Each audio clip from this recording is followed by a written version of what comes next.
Assalamualaikum warahmatullahi wabarakatuh. Alhamdulillahirabbil alamin.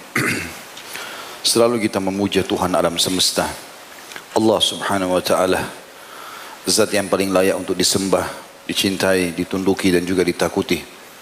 Dia maha hidup, maha berdiri sendiri, maha kuasa dan maha perkasa.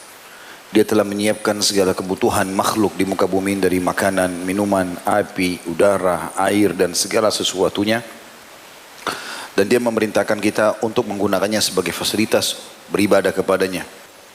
Dan setelah menikmati dan menggunakan sebagai fasilitas, dia meminta kita agar bersyukur, berterima kasih, dan dengan itu semua akan selalu ditambah dan diberikan.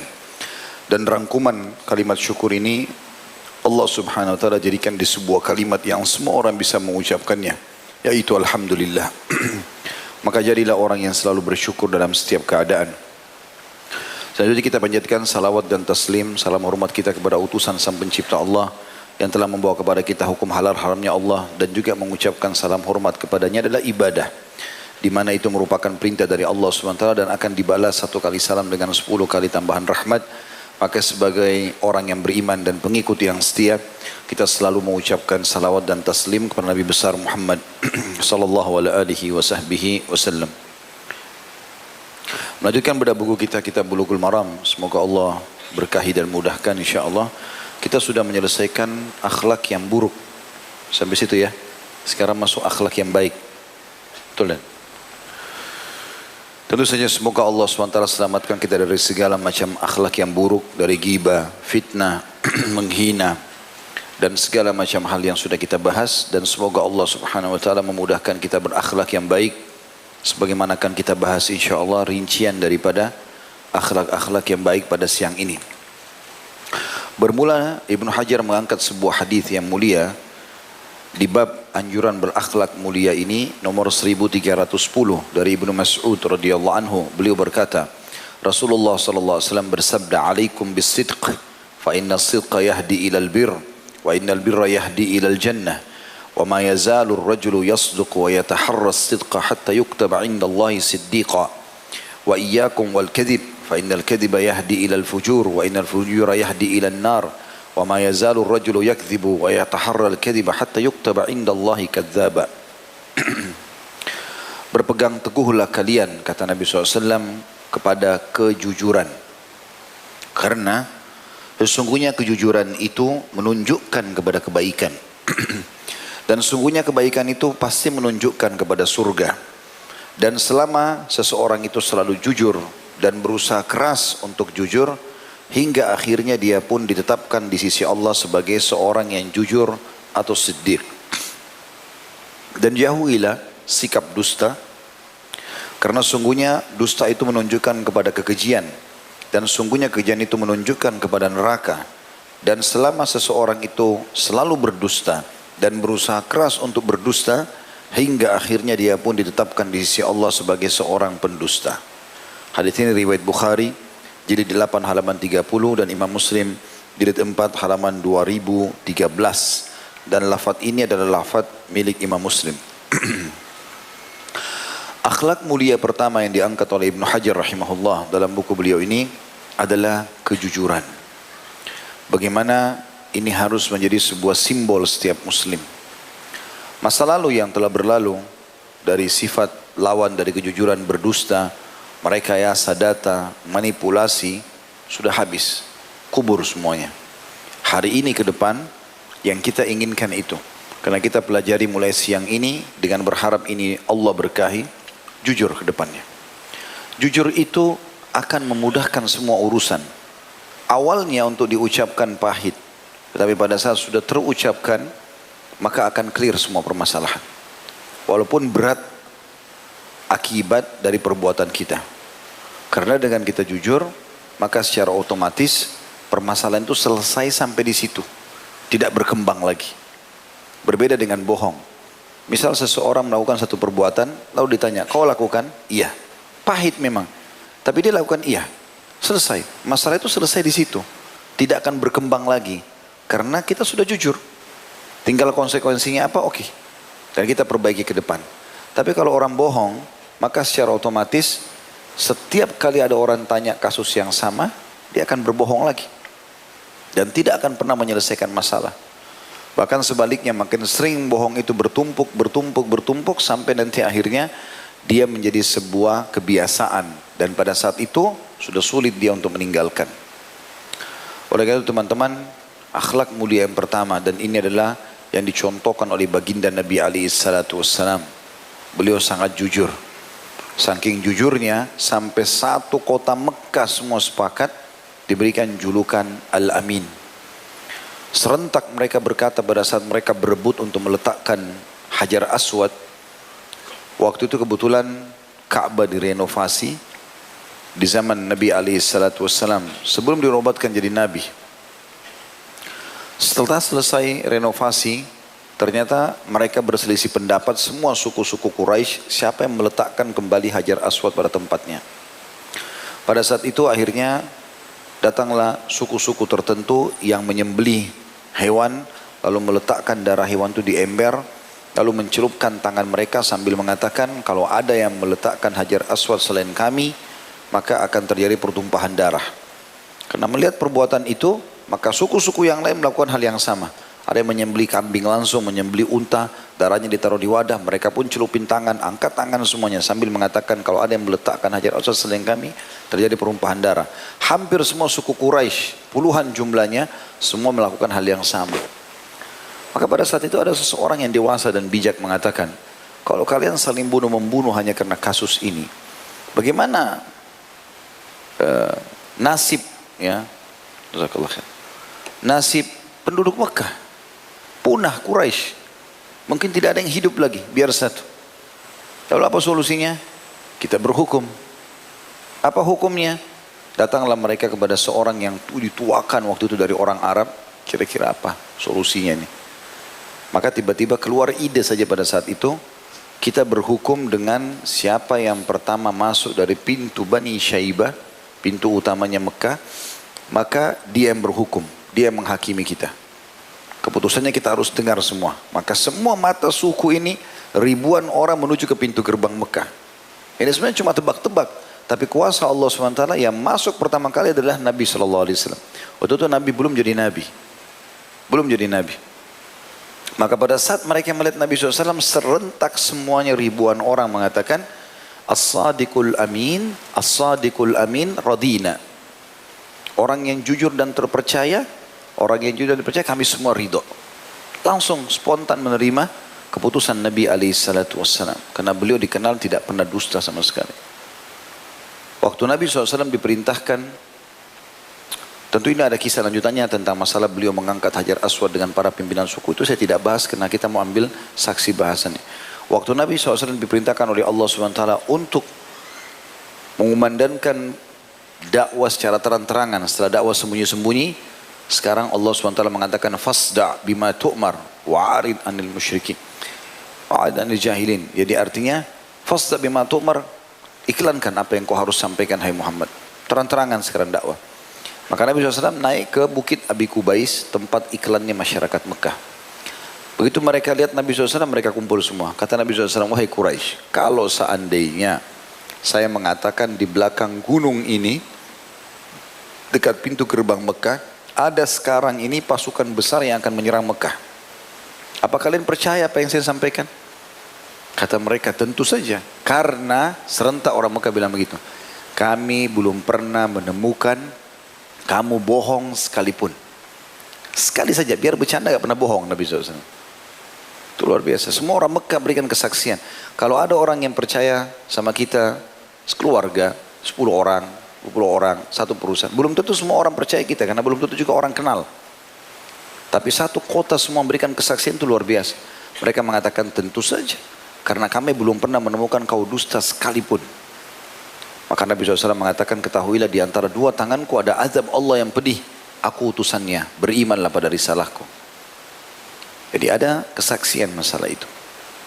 Dan Nabi SAW dalam kegiatan sehari-harinya selalu menunjukkan masalah itu. Di antaranya adalah anjuran hadits ini. Kalau kita lihat di sini seperti ada sebuah rentetan perintah yang bersambung. Alaikum bisidq. Kalimat alaikum dalam bahasa Indonesia ini sebenarnya kalian harus, begitu perintahnya, seperti sebuah kewajiban. Di sini terjemahnya berpegang teguhlah. Tapi kalimat alaikum itu sebenarnya lebih tepat, ya, kalian harus bisidq, selalu jujur. Selalu jujur. Makna alaikum bisidq kata sebagian ulama hadits adalah jujur dalam setiap keadaan kalian, mau serius atau bercanda. Sampai pernah ada seorang ibu pada saat Nabi SAW lagi main di rumahnya, kemudian anaknya mau keluar dari rumah, lalu dia genggam tangannya, seakan-akan kasih isyarat kepada anaknya jangan keluar nih, ada yang ibu mau kasih. Langsung Nabi SAW tanggapi di depan suaminya ibu itu.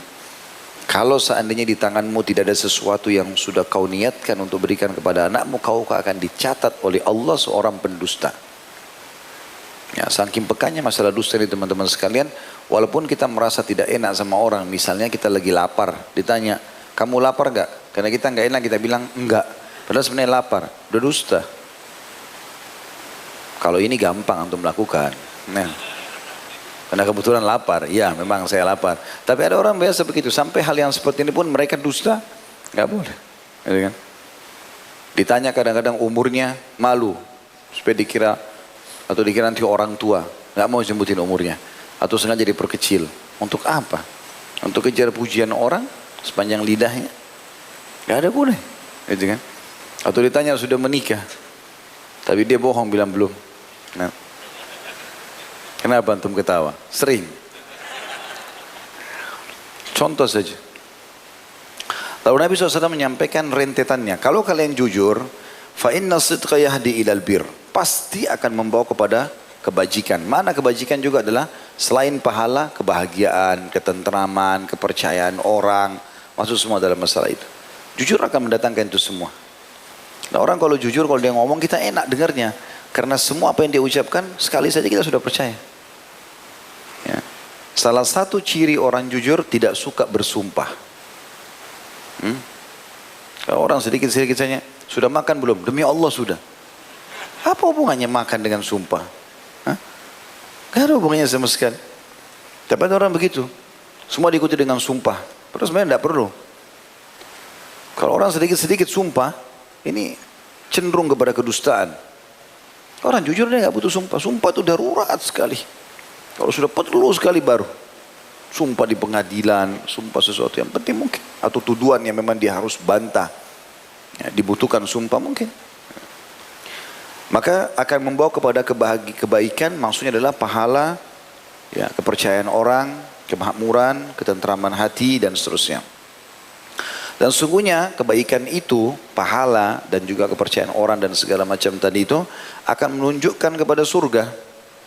Karena pasti dengan semua itu kalian akan menjadi orang baik dan akan masuk ke dalam surga. Karena tidak akan masuk ke dalam surga kecuali orang yang baik saja.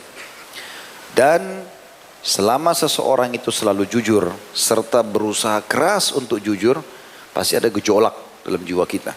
Mau bohong mau apa enggak, paksa, lawan, jujur. Ya. Maka akhirnya dia akan ditetapkan oleh Allah sebagai seorang yang jujur atau siddiq. Salah satu maknanya adalah dia bisa menjadi penghuni surga Firdaus, yaitu dari siddiqin, kan dari para nabi-nabi, syuhada, siddiq dan juga salihin bisa masuk dalam kategori itu. Atau juga bisa bermakna di sini siddiq adalah dia akan terus jujur seumur hidupnya. Udah sulit dia untuk bohong karena sudah jadi habit kebiasaannya dia. Allah SWT mudahkan selalu kejujuran terlintas di lisannya. Lalu Nabi SAW ingatkan peringatan lawannya adalah wa iyyakum wal kadhib, dan hati-hatilah kalian serta jauhilah segala jenis kedustaan walaupun bercanda. Fa innal kadhiba yahdi ilal fujur, karena semua kedustaan pasti membawa kepada perbuatan fujur. Dan makna fujur keji, jahat, menyakitkan, bisa bermakna semua itu. Wa innal fujura yahdi ilan nar, dan perbuatan fujur itu, kejahatan tadi, kekejian bisa pasti membawa pelakunya pada api neraka karena dosa. Wa ma yazalu rajulu yakdzibu wa yataharral kadhiba hatta yuktaba indallahi kadzdzaba, dan selama seseorang selalu saja berdusta dan berusaha keras untuk berdusta, terus dia berusaha untuk berdusta sana, dusta sini, terus menerus, sampai dia akan dicatat di sisi Allah sebagai seorang pendusta. Salah satu maknanya adalah dia sudah sulit jujur. Ya susah. Dia mau jujur pun susah. Sudah berat untuk itu, karena sudah jadi kebiasaan. Ini sifat yang pertama atau akhlak mulia yang pertama. Semoga Allah jadikan kita selalu orang yang jujur dan menjauhi sifat dusta ini. Yang kedua adalah hadis nomor 1311 dari Abu Hurairah radhiyallahu anhu, bahwasanya Rasulullah sallallahu alaihi wasallam bersabda, "Iyyakum wadh-dhann fa innadh dhanna akdzabul hadits." Jauhilah prasangka-prasangka buruk, karena sungguhnya prasangka itu merupakan pembicaraan yang paling dusta. Hadis riwayat Bukhari dan Muslim. Dan hadis ini ada disebutkan di footnote nomor 1280, artinya riwayat Imam Bukhari di nomor berapa, Imam Muslim nomor berapa, tapi hadis ini muttafaqun alaih. Hadis ini menjelaskan kepada kita tentang akhlak mulia yang kedua, yaitu prasangka baik. Dan kita selalu disuruh berprasangka baik, dimulai dari prasangka baik kepada Allah Subhanahu wa taala, juga prasangka baik sesama manusia. Prasangka baik dengan Allah adalah selalu menyangka apapun dengan niat baiknya, apapun keputusan Allah pasti baik buat dia. Walaupun itu tidak baik buat di mata kita. Kadang-kadang subhanallah setelah sekian tahun baru kita tahu, oh ternyata memang untung saya dulu nggak nikah sama orang itu. Untung saya nggak kerja di sana. Untung saya nggak bisnis sama dia. Setelah sekian lama. Tapi dari awal Allah sudah hindarkan kita dari itu. Ya. Ada orang pernah mau berangkat dari satu negara Eropa ke negara yang lain. Mau bisnis, sudah janjian, meeting penting, subhanallah. Lalu kemudian dia telat, pesawat belum terbang. Ternyata sudah tutup counter. Dia sudah lobby tetap nggak bisa. Mau bayar tambahan nggak bisa. Terpaksa tunda. Harus tunda dengan cara paksa. Dia kecewa. Tunda semua meeting yang penting menghasilkan sekian banyak keuntungan. Subhanallah, dia lagi duduk sambil menunggu di ruang tunggu pesawat yang setelahnya. Tiba-tiba 15 menit kemudian terdengar pesawat yang terbang itu jatuh. Maka di situ tadinya dia berkeluh kesah, malah dia bersyukur kepada Allah. Kalau dia naik mungkin dia meninggal. Dan banyak kasus seperti itu. Banyak kasus. Sangka baik dengan Allah adalah kalau kita sudah minta petunjuk kepada Allah Subhanahu wa taala, ternyata Allah memberikan beda dengan apa yang kita harapkan. Makanya Allah ingatkan, bisa saja sesuatu itu kalian sukai, tapi itu buruk buat kalian. Bisa saja sesuatu buruk di mata kalian, tapi itu baik buat kalian di mata Allah. Allah lebih tahu dan kalian tidak tahu masalah itu. Maka kita bersangka baik dengan Allah, ini puncak akhlak yang mulia dengan kedua ini. Dan sangka baik dengan makhluk adalah selalu berpikiran positif pada orang. Kecuali jelas dia melakukan perbuatan salah depan mata secara zahir, baru kita hakimi dengan tuduhan, itu pun tuduhan dengan argumentasi yang jelas. Kalau kita nggak tahu jangan sama sekali. Nabi SAW sangat marah dengan seorang sahabat gara-gara ada seorang sahabat yang satu lagi dipulang dari medan perang, batok kepalanya pecah. Kemudian pada saat dia pulang menuju ke Madinah, di malam hari dia tidur sambil duduk, bangun pagi hari junub. Maka dia tanya beberapa orang sahabat pada satu teman-temannya, ini saya junub, bagaimana hukumnya? Kalau saya mandi bahaya kepala saya. Yang lain pada diam. Ada satu ngomong, setahu saya kamu harus mandi. Oh begitu. Karena orang ini ketakutan, ambil air, disiram, masuk air ke batok kepalanya, meninggal. Mati. Dikubur di situ, pas pulang ke Madinah dilapor kepada Nabi SAW. Langsung Nabi marah. Nabi SAW mengatakan, sungguh kau telah membunuhnya. Semestinya sudah cukup dia mengusap di sekitar lukanya dan tidak harus luka itu. Itulah. Seperti itulah. Yang dimaksud adalah di sini jangan sampai berbicara sesuatu yang dia tidak punya ilmunya misalnya, gitu kan? Atau berprasangka kayaknya ini benar, padahal sebenarnya salah. Tidak boleh. Tidak ada ilmunya ya sudah, diam saja kecuali antum yakin memang punya ilmunya di situ. Itu maksud diantaranya.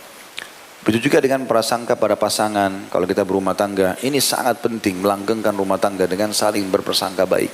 Terlambatnya pasangan kita datang, lupahnya dia terhadap pesanan, ya, atau apalah yang berhubungan dengan masalah itu, semuanya mekanisme lapangan sangka baik. Pasti ada hikmah Allah Subhanahu wa taala di situ. Begitu juga dengan teman sama temannya, dan segala macam yang berhubungan dengan masalah itu. Dan Nabi SAW sudah mengingatkan kalau prasangka buruk itu adalah pembicaraan yang paling dusta. Sangka ini, sangka itu. Sangka safar sama fulan, sangka bekerja sama fulan, sangka jalan sama ini. Padahal sebenarnya tidak. Prasangka ini hanya merusak hubungan dan juga membuka pintu-pintu syaitan. Apa yang kelihatan depan mata, itu yang kita bertanggung jawab. Kalau itu baik kita dukung, kalau itu salah kita ingatkan. Kalau kita tidak lihat, gak usah korek-korek. Tugas kita teman-teman hanya sampai ajal datang. Jangan lagi merusak itu. Sebentar lagi kita meninggal dunia, kembali kepada Allah SWT. Kalau kita tidak punya masalah sama orang, maka cukup. Maka yang kita tidak tahu jangan ikut-ikutan. Apalagi prasangka buruk. Ini tentu kalau sesuatu yang sifatnya umum ya. Dan tidak masuk dalam sangka baik di sini. Kalau seandainya seseorang jelas melihat depan matanya orang berbuat kemungkaran lalu dia bilang saya sangka baik. Misal ada orang jelas mencungkir rumah orang malam-malam. Jelas maling. Pakai topeng segala macam. Terus kita bilang sangka baik aja. Tidak boleh. Atau jelas-jelas kita melihat seseorang melakukan kemungkaran.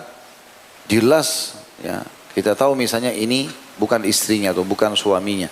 Kemudian dia jalan jelas-jelas ke tempat sesuatu yang mungkin bisa melakukan perbuatan yang haram. Bukan ke rumah sakit misalnya untuk berobat, mungkin orang tabrakan, tidak. Maka itu berbeda hukumnya. Bahkan di sini wajib amar ma'ruf nahi mungkar tentunya. Yang ketiga, yang harus dijaga dari akhlak yang mulia, hadis nomor 1312. Abu Sa'id al-Khudri radhiyallahu anhu berkata, qala Rasulullah sallallahu alaihi wasallam iyyakum wal julus bit turuqat. Qalu ya Rasulullah, ma lana buddun min majalisina natahaddatsu fiha. Qala fa amma idza abaitum fa'atu at-tariqa haqqah. Qalu wa ma haqquh? Qala ghaddul basar wa kafful adha wa raddus salam wal amru bil ma'ruf wan nahyu 'anil munkar. Rasulullah SAW telah bersabda, hindarilah duduk-duduk di jalan-jalan, nongkrong di pinggir jalan. Mereka berkata para sahabat, wahai Rasulullah, kami tidak memiliki jalan atau alternatif yang lain dari duduk di tempat-tempat duduk kami. Biasa para sahabat sebelum pisah, pinggiran jalan mereka pada ngobrol sebelum berpisah, di mana kami bisa berbincang-bincang di sana. Maka Nabi SAW bersabda, adapun jika kalian enggan meninggalkannya, maka berilah jalan itu haknya. Mereka berkata, apa haknya ya Rasulullah? Kata Nabi SAW, menundukkan pandangan mata, mencegah gangguan, menjawab salam, beramar ma'ruf dan nahi mungkar. Hadis ini riwayat Bukhari jadi 8 halaman 63 dan Imam Muslim jadi 3 halaman 1675. Dalam hadis ini ada beberapa akhlak yang mulia. Akhlak yang ketiga adalah guddul basar, menurunkan pandangan dari yang haram. Sebab utama kita tidak bersyukur kepada Allah SWT teman-teman, karena mata kita tidak pernah berhenti melihat yang bukan hak kita. Maka selalu kita tamak, selalu merasa kurang. Kalau mau puas dengan apa yang Allah berikan, cukupkan melihat apa yang merupakan hak kita saja. Atau bahasa lain halal buat kita. Seperti misalnya ada seseorang yang datang kepada seorang syekh di Saudi. Orang ini menikah kurang lebih 20 tahun. Dia bilang, syekh, awal tahun pertama saya nikah sama istri saya sangat suka sama dia, cinta segala macam. Mulai 5 tahun setelah dia punya anak 2 orang mulai berkurang, 10 tahun berkurang, sekarang 20 tahun saya nggak ada rasa sama sekali sama dia. Bagaimana saya menanggapi itu, syekh? Syekhnya balik bertanya, kau mau rasa cintamu kembali pada istrimu? Dia bilang, iya, tentu saja mau. Kata syekhnya, turunkan pandanganmu dari yang haram. Permasalahannya matamu ini selalu lihat selain dari istrimu. Jadi selalu saja kau temukan kekurangan istri. Apalagi istrinya sudah 50 tahun yang dilihat selalu anak perempuan 20 tahun, 25 tahun. Selalulah kurang. Karena ini masih kencang kulitnya, istrinya sudah keriput. Ya. Atau ini rambutnya lurus, istrinya tidak. Atau.